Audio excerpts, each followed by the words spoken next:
So this is the time we're going to bring in our featured artist.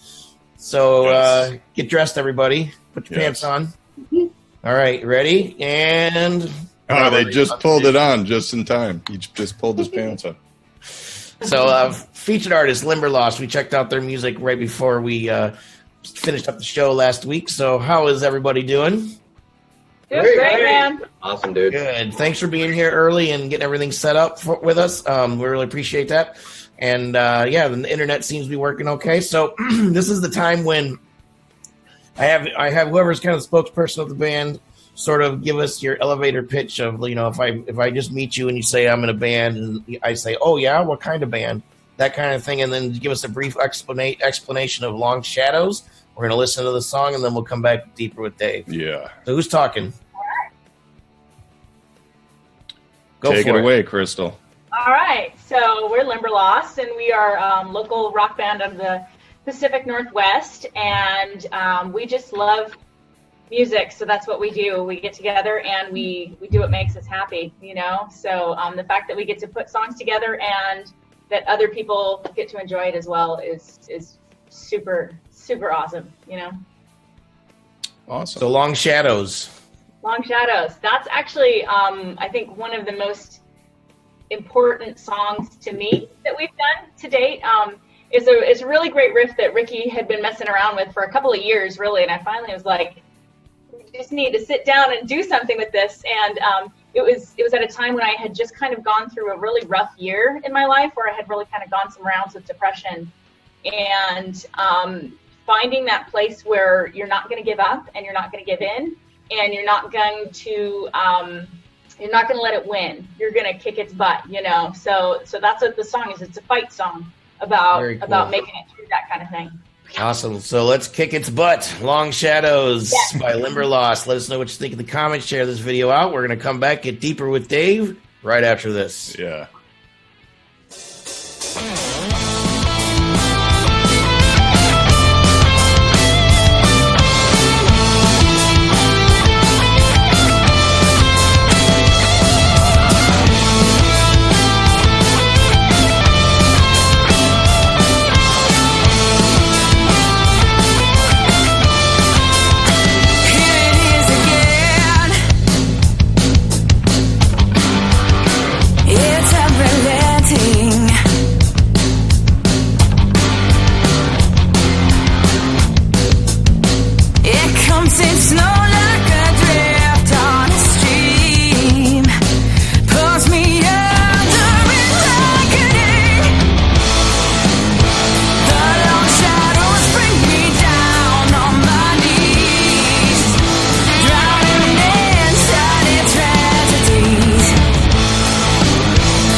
Deeper with Dave. Deeper with Dave. Oh, yeah. Sponsored by...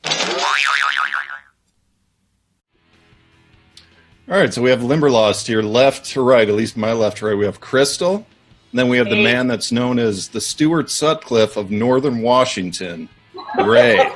He goes by Ray. That's it, just Ray. Then we have Ricky, Ricky, the guitarist. We have Serica, background vocals, and then we have Mike, drums.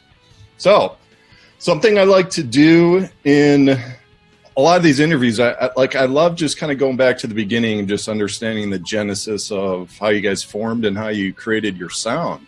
So reading through your bio and everything, it sounds like it all started with Ricky and Mike, right?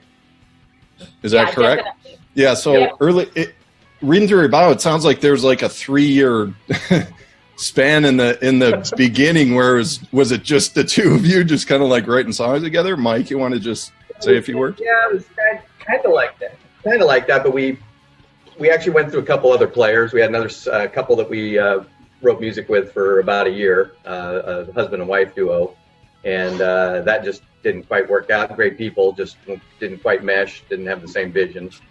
And then we went through some stuff, just kind of, in other music areas, just other projects and stuff that were going on at the same time. And it was through some of that where I ended up at a different church, and that's when I met Crystal. And gotcha. And I'm sure you've been asked this question multiple times, but yeah, I want to know that time when you met Crystal and when it clicked in your head. It's like, hey, I think this is it. Like, was it after a practice or like what? When did it just be like? It's a specific story because my wife and I were looking for a church to attend. We just moved back up here from California, so we were playing church hop, trying to find a place to, call home.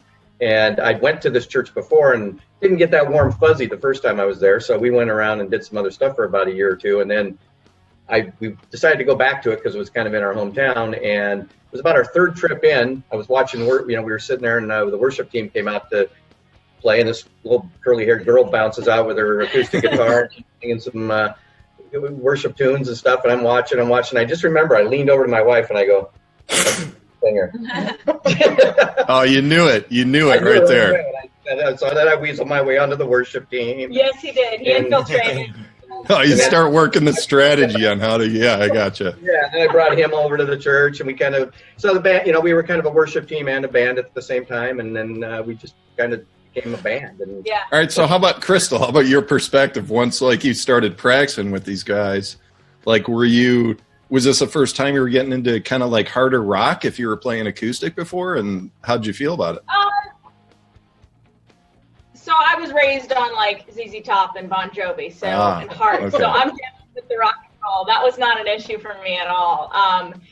The acoustic is mostly just because that's what I had been playing at church is why that kind of came along with me. And I tend to, it's easier to kind of communicate when I have a guitar in my hands, what we're working on as far as songwriting. So it just kind of naturally fit in the beginning, but the last 3 or 4 songs that we've put together have been without me playing guitar at all. So we kind of have both things going on.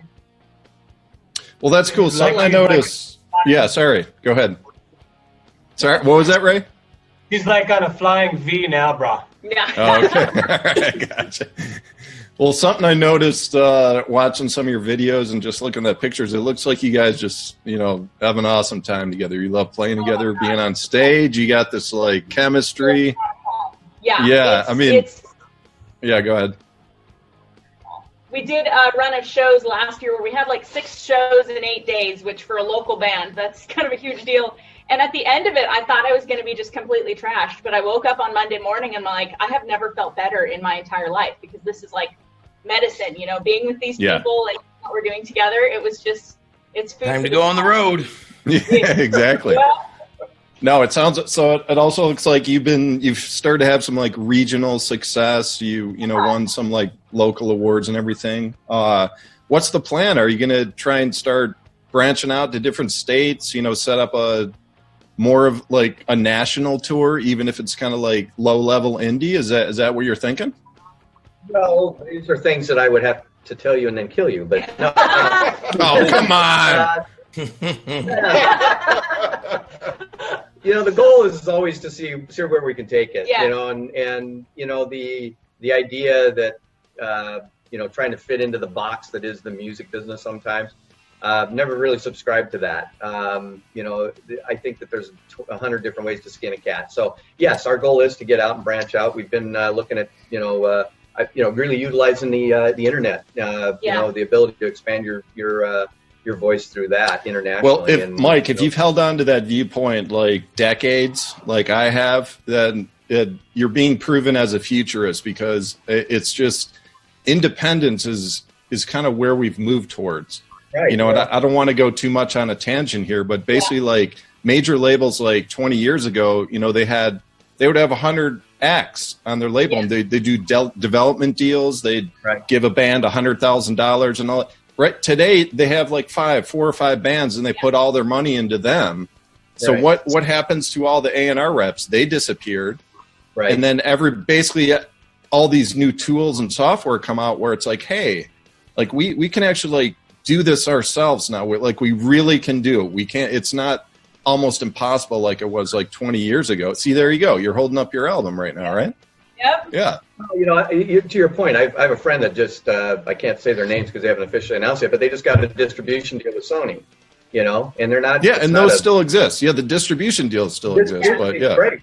Getting a huge cut of the money back, and they're getting some tour support, and, you know, and they're not having to go out and do the grind of 300 shows and 350 days kind of thing to try and make a name for themselves. They did it out of their house, basically, you know, with some trips to Memphis and so on and so forth. But, you know, the deal is that, you know, there's a lot of doorways out there, you know, and it's kind of fun just to kick on them and see which one's open and see where they lead you. We just nailed a deal where we're going to go play this festival out of state, you know, over Labor Day. And this guy supposedly has got some really big stuff lined up that's across the country. We'll be out on your side if this all works. So, oh, absolutely. Yeah, it's something that Joe and I take pride in, because this is another major channel for you guys, because we have listeners and viewers all over the world. You know, I don't know, 3,000 to 5,000 people will see this. You know, maybe more. But that's awesome. Thank you very much. I mean, we're having a blast. It just like keeps going, this whole thing, and. So yeah, it's been a really slow ride in terms of independence becoming real, where you can like really do it. It seems like it's happened over like 25 years, but it seems to get better every year because there's more places where you can actually earn money. It's not just like playing live as the only way you can pay your bills. You can, you know, you can make sales online. You can, you know, get paid for streams, and Joe and I are really into like the whole blockchain space, and there's a lot of development going on there and everything. But anyway, so this is also an audio podcast on iTunes and SoundCloud. So for the people listening, where can they find you? Oh gosh, we're everywhere. Everywhere. Right? We're the Illuminati. No, you can find us on Facebook. We're Limberlost Music on Facebook. And you can find us right now on iTunes. We're getting our stuff on CD Baby if you want to get a hold of the actual fancy schmancy disc. www.limberlostmusic.com is our home webpage. Okay, cool. There. Link up to everything from there. Yeah, you'll see all the social handles. Awesome. All right, so we're going to move on. It was a blast to have you there. Some random human just walked in the background, but I guess we'll just like... Oh, is that the bass? Hey, there's the bassist, Ben. Great. He had a 10-second appearance in the interview. It was nice to see you, but